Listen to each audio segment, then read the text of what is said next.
अरे मम्मी, आप इतना टेंशन क्यों ले रहे हो? अब आप ये रोना धोना छोड़ो, मैं कल ही प्रवीण से बात करती हूँ। अब उसकी अपनी मनमानी नहीं चलेगी। उसे नहीं पता क्या, उसकी भी कुछ जिम्मेदारियाँ हैं। अच्छा मम्मी, अब मैं फोन रखती हूँ, बाद में करती हूँ आपसे बात। अरे योगिता, क्या हो गया? और माँ जी किस बात की टेंशन ले रही है? क्या बताऊँ जी, अब ये आजकल की जनरेशन ही ऐसी है। आजकल के बच्चे पता नहीं क्यों अपने माँ बाप के साथ नहीं रहना चाहते। शादी होते ही अलग होने की लग जाती है इनको। तो शादी के बाद पता नहीं क्यों ये अपनी सारी जिम्मेदारियां भूल जाते हैं। हाँ योगिता, तुम सही बोल रही हो। आजकल की जनरेशन ही ऐसी है। प्रवीण भी अपने मम्मी पापा से अलग होने की बोल रहा है क्या? पता नहीं जी उसके बारे में। तो मैं कल ही प्रवीण से बात करती हूँ, उसके बाद में ही पता चलेगा। अच्छा, तो अब मैं ऑफिस जाता हूँ और तुम पीछे से प्रवीण को बुला के देख लेना, बात करना हो उससे बात कर लेना। मैं तो चला ऑफिस। ठीक है, आप जाइए। अब पता नहीं ये पारुल अपने आप को समझती क्या है। मैं उसकी मनमानी बिल्कुल भी नहीं चलने दूंगी। मैंने कभी भी नहीं सोचा था कि वो शादी होते ही इतना बदल जाएगी।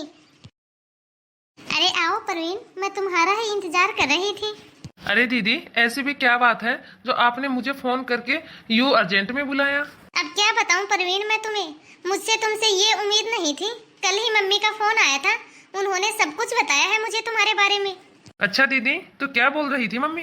अब क्या ही बोलेगी मम्मी, बेचारी फोन में ही कितना रो रही थी। और मम्मी बोल रही थी कि प्रवीण शादी पहले वाला प्रवीण नहीं रहा, और पारुल वो भी शादी के बाद कितना बदल गई है। वो तो तुम्हें अपने हिसारों पे नचाती है। अच्छा दीदी, और क्या कहा मम्मी ने? और क्या बोलेगी मम्मी, उसका तो रो रो के बुरा हाल हो रहा है। तुम्हें अपने दो छोटे भाई बहनों की, उनकी तो कोई चिंता है नहीं। उनके करियर से तो तुझे कोई लेना देना है नहीं। बेचारी मम्मी करे भी तो क्या, दो दो बच्चों की जिम्मेदारियां उनके कंधों पे जो है। तुम्हें तो बस अपनी बीवी ही दिखाई देती है हर जगह, और किसी की तो तुम्हें चिंता है ही नहीं। पता है तुम इतने अंधे कैसे हो गए प्रवीण? एक बात बोलूं दीदी, पहले मुझे ऐसा लगता था कि इस दुनिया में मुझे कोई समझता है तो वो सिर्फ आप हो। लेकिन ये क्या दीदी, आज मेरा ये वहम भी टूट गया। मुझे आपसे ये उम्मीद नहीं थी। मुझे बहुत दुख हुआ दीदी ये बात जान के कि आप मेरे और पारुल के बारे में ऐसी सोच रखती हो। आपने तो सिर्फ एक तरफा बात सुनी है दीदी, आपने कभी हमसे हमारे बात जानने की कोशिश ही नहीं की। और अब सुनने को बाकी ही क्या रह गया है प्रवीण? मुझे दिखाई नहीं देता क्या अपनी माँ का दुख और अपने छोटे भाई बहनों के आंसू, जिसके आंसू पोंछने वाला कोई है ही नहीं। तुम तो अपनी बीवी के प्यार में पागल हो गए हो, तुम्हारी तो आंखें बंद हो गई हैं।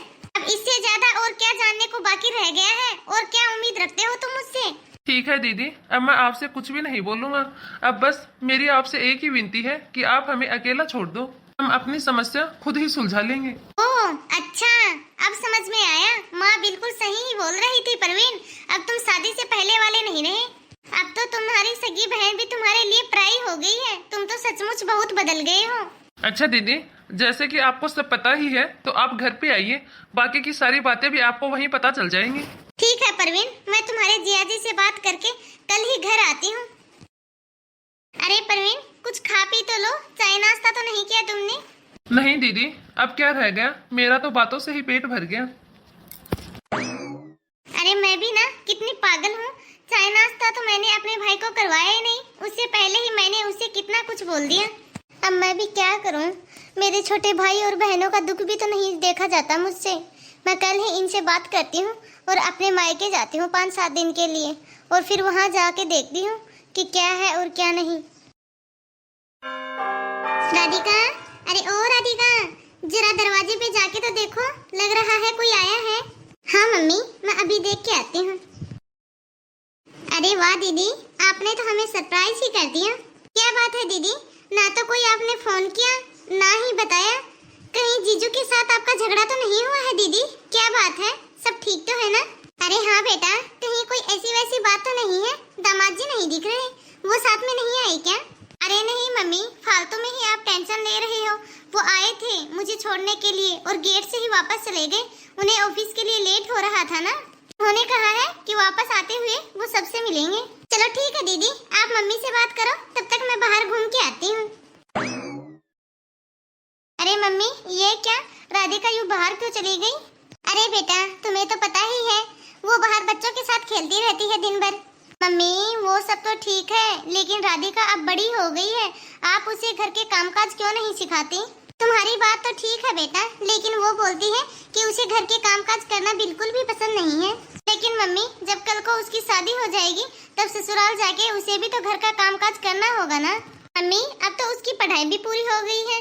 जब वो घर का कामकाज नहीं सीखना चाहती तो क्यों ना उसे जॉब करनी चाहिए, कोई अच्छी सी जॉब ढूंढ लेनी चाहिए उसे, जिससे आपको भी मदद मिलेगी और थोड़े बहुत पैसे भी इकट्ठे हो जाएंगे जो कि उसकी शादी में काम आएंगे। क्या? ये तो क्या बोल रही है बेटा? अब वो अपनी ही शादी के लिए खुद पैसे इकट्ठे करेगी, उसके भैया भाभी है ना, वो किस दिन काम आएंगे? हाँ? तो फिर मम्मी, कोई अच्छा सा लड़का देख के क्यों ना उसकी शादी कर देते हैं। क्या? हाँ माँ, अब वो कोई बच्ची तो है नहीं, कोई अच्छा सा लड़का देख के क्यों ना उसकी शादी करवा दे। अरे दीदी, ये आप क्या बातें कर रही हो? अभी तो राधिका छोटी ही है, इतनी सी उम्र में नौकरी का बोझ उसके कंधे पे अभी मत डालो दीदी। अरे बड़ी देर कर दी तुम दोनों ने घर पे आने में। इन्हें कहाँ घर की चिंता है बेटा, ये दोनों तो ऐसे ही आते हैं रोज अंधेरा होने के बाद। अब करे भी क्या दीदी, ऑफिस से घर आने में ही आधा घंटा लग जाता है, और फिर घर आने से पहले हमें हमारे बच्चों को लेने के लिए शिशु घर भी तो जाना होता है। क्या? ये क्या बोल रहे हो तुम? तुम लोग अपने ही बेटे को शिशु घर में छोड़ के जाते हो? अरे घर में माँ और राधिका भी तो रहते हैं। पारुल, क्या तुम्हें माँ और राधिका पे बिल्कुल भी विश्वास नहीं है? क्या वो तुम्हारे बच्चे को नुकसान पहुँचाना चाहते हैं? वाह पारुल वाह, अब तुम्हें अपने ही घर वालों पे विश्वास नहीं है, जो कि तुम अपने छोटे से बच्चे को दूसरों के भरोसे छोड़ के जाती हो। अब कहाँ पे है वो?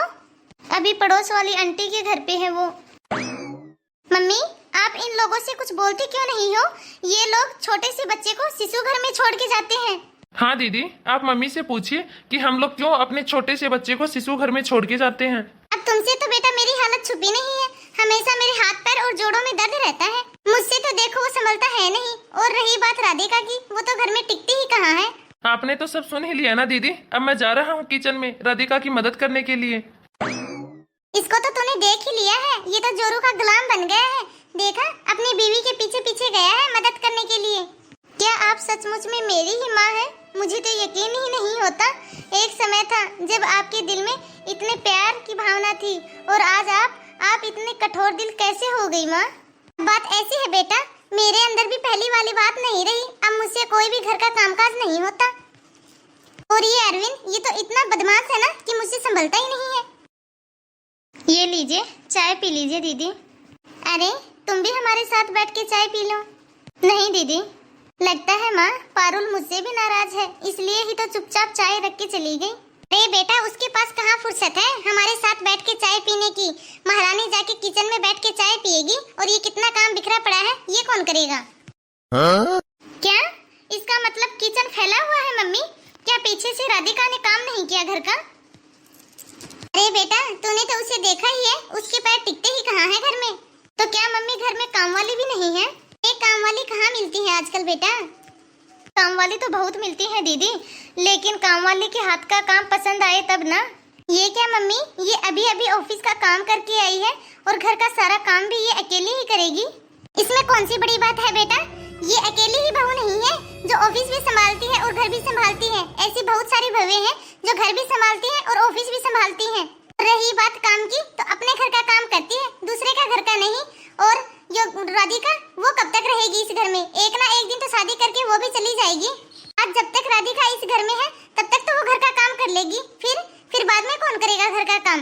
लेकिन मम्मी, जब तक राधिका घर में है तब तक तो वो घर का काम कर ही सकती है ना। देखो मम्मी, ये तो बहुत गलत बात है। मेरी सास भी तो काम में मेरा कितना हाथ बटाती है। देखो योगिता, तुम्हारी सास के हाथ पैरों में होगी इतनी हिम्मत जो कि वो तुम्हारा हाथ बटा देती होगी। अपनी सास की तुलना मेरे साथ मत करो, मुझसे नहीं होता घर का कोई भी कामकाज। मेरे हाथ पैरों में अब इतनी जान नहीं रही जो कि मैं पारुल की मदद करवाऊं काम करने में। और मैंने भी कोई खाली बैठ के ही खाना नहीं खाया, मैंने भी पूरी जिंदगी घर का काम ही किया है। और तुम तीनों बहन भाइयों को भी मैंने ही संभाला है। घर का काम भी मैं अकेली ही करती थी, और ऐसा नहीं है कि मैं कमाती नहीं थी, 2 पैसे भी कमाती थी मैं। तुम्हारी दादी, वो तो हाथ तक नहीं लगाती थी किसी भी काम को। पहले तो अपनी गृहस्थी में लगी रहती थी, और अब बेटे बहू के साथ बेलू की कोल की तरह कसो। हमारा मन नहीं करता थोड़ी बहुत देर हम लोग भी उठे बैठे घूमे फिरे आराम करें? मुझे भी घूमने फिरने के लिए थोड़ा बहुत टाइम चाहिए, लेकिन नहीं, पारुल का दिमाग तो 7वें आसमान पे जो रहता है, क्योंकि नौकरी जो करती है वो तो बस इसी का घमंड है उसे। अब आप एक बात बताइए मम्मी मुझे, जब आपको नौकरी करने वाली बहू पसंद ही नहीं थी तो शादी से पहले आपने ये शर्त क्यों नहीं रखी? अरे वाह बेटा वाह, अब इसमें भी मेरा ही दोष है। अरे पारुल ही एकमात्र ऐसी बहू नहीं है जो घर भी संभालती है और नौकरी भी करती है। दुनिया में पता नहीं ऐसी कितनी बहुएं मिलेंगी तुम्हें। मुझे तो लगता है कि आपसे बात करना ही बेकार है मम्मी।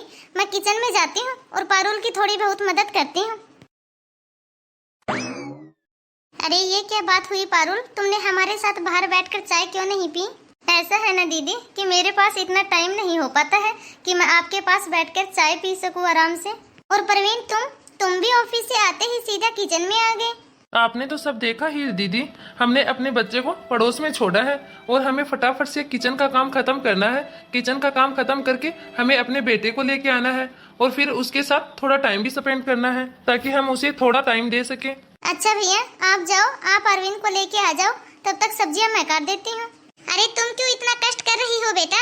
ये बैठा है ना जोरू का गुलाम, ये काट देगा सब्जियां, ये खाना भी बना देगा, ये अपने बच्चे को भी संभाल लेगा। अरे दिन रात अपनी बीवी के आगे पीछे चक्कर लगाता रहता है। अरे तो इसमें क्या हो गया मम्मी, ये अपनी पत्नी की मदद ही तो कर रहा है। बात ऐसी है ना बेटा, जिसका जो काम होता है वो काम उसी को शोभा देता है। अरे बेटा और तो छोड़ो, एक दिन तो मैंने इसको अपनी बीवी के पैर दबाते हुए भी देखा है। अब दीदी क्या बताऊं मैं आपको, एक दिन बेचारी ऑफिस से थकी हारी आई थी और इसको बहुत तेज बुखार भी था। तब मैंने इसके थोड़े से पैर दबा दिए क्योंकि इसके हाथ पैर में बहुत तेज दर्द हो रहा था, तो बस मैंने थोड़े से इसके हाथ पांव दबा दिए। मैंने इसमें गलत ही क्या किया दीदी, आप ही बताइए। और ऊपर से अरविंद भी बहुत परेशान कर रहा था और घर का सारा काम भी ऐसे की ऐसे पड़ा था दीदी। फिर भी पति पत्नी की सेवा करे, तौबा तौबा। देखिए मम्मी, अब ये पहले वाला समय नहीं रहा। अब पति और पत्नी एक ही गाड़ी के दो पहिए होते हैं और आज के समय में पति और पत्नी दोनों एक साथ मिलकर गृहस्थी संभालते हैं। अरे पता है बेटा पता है, हमने भी खूब गृहस्थी संभाली है और अभी अपने सामने ही देख ले, ये तुम्हारा भाई अपनी पत्नी का गुलाम बन के बैठा है। ये अपनी पत्नी के आगे पीछे घूमता रहता है और ये पारुल ये भी कुछ कम नहीं है, ये अपने पति को अपने इशारे पे नचाती रहती है। बस कीजिए मम्मी जी, दीदी के सामने तो कम से कम चुप रहिए आप। आपको पता भी है दीदी कितने सालों बाद आई है यहाँ पे, कम से कम कुछ दिन के लिए तो उन्हें शांति से रहने दो इस घर में। देख ले बेटा, अपनी भाभी का ये रूप भी देख ले, इसकी जुबान कैसे कैची की तरह चल रही है। बस कीजिए मम्मी, अब बहुत हो गया, प्लीज आप अपने कमरे में जाइए, मैं वहीं आके मिलती हूँ आपसे। तू ही सुन इन लोगों की चिकनी चुपड़ी बातें, मैं तो चली यहाँ से। देख लिया दीदी आपने, अब तो समझ ही गई होंगी कि शादी के बाद मैं इतना क्यों बदल गया। दीदी किसी का इतना भी पीछा करना अच्छी बात नहीं है। प्लीज अब आप भी चुप हो जाइए। दीदी कितने दिनों के बाद यहाँ घर आई है, दीदी के साथ मैं थोड़े दिन अच्छे से बिताना चाहती हूँ। तुम दोनों अब मुझे माफ कर दो, मैंने तुम दोनों को बहुत ही गलत समझा था, लेकिन अब मुझे सब समझ में आ गया है। मैंने तुम दोनों को बहुत कुछ सुनाया है, अब मैं तुम दोनों पे कोई भी दोष नहीं लगाना चाहती। मैंने कभी भी नहीं सोचा था कि मेरी माँ ऐसी भी हो जाएगी, इसमें तुम दोनों का कोई भी दोष नहीं है मेरे भाई। मैं बहुत कोशिश करूंगी कि मैं माँ के व्यवहार को बदल सकूं। आज ये सब माहौल देखकर मुझे बहुत दुख हो रहा है मेरे भाई। कभी इस घर में कितनी हंसी और खुशी गूंजती थी और आज माँ के इस व्यवहार के कारण इस घर में इतना सन्नाटा छाया हुआ है। जब तक मैं यहाँ हूँ मैं पूरी कोशिश करूंगी भाई कि माँ अपने व्यवहार में बदलाव ला सके। यदि इन 5-7 दिनों में माँ अपने व्यवहार में बदलाव नहीं लाएगी तो मैं तुम दोनों को अपनी गृहस्थी अलग करने के लिए नहीं रोकूंगी। और आज मुझे इस बात का बहुत दुख है, मैंने अपनी माँ के बहते हुए आंसू देखकर मैंने तुम दोनों के बारे में पता नहीं कैसी कैसी धारणाएं बना ली थी, लेकिन अब मुझे सब समझ में आ गया है। जरूरी नहीं कि घर के बेटे और बहू ही बुरे हों, कभी कभी घर के कुछ सदस्यों द्वारा घर में ऐसी परिस्थितियां पैदा कर दी जाती हैं जबकि ना चाहते हुए भी अपनी गृहस्थी अलग करनी पड़ती है। तो हाय गाइस, कैसे हो आप सब? आई होप आप सभी अच्छे ही होंगे। मेरा आप सभी से बस एक ही निवेदन है कि कभी भी अपने घर के सदस्यों के सामने ऐसी परिस्थिति खड़ी ना करें जिससे वह अपनी गृहस्थी अलग करने के लिए मजबूर हो जाएं। यदि आप सभी को हमारा यह वीडियो पसंद आया हो तो हमारे इस वीडियो को ज़्यादा से ज़्यादा लाइक और शेयर करें। यदि आपने अभी तक हमारे इस चैनल को सब्सक्राइब नहीं किया हो तो फटाफट से बेल आइकन दबाकर हमारे चैनल को सब्सक्राइब करें ताकि ऐसे ही मज़ेदार वीडियो आप तक पहुंचते रहें।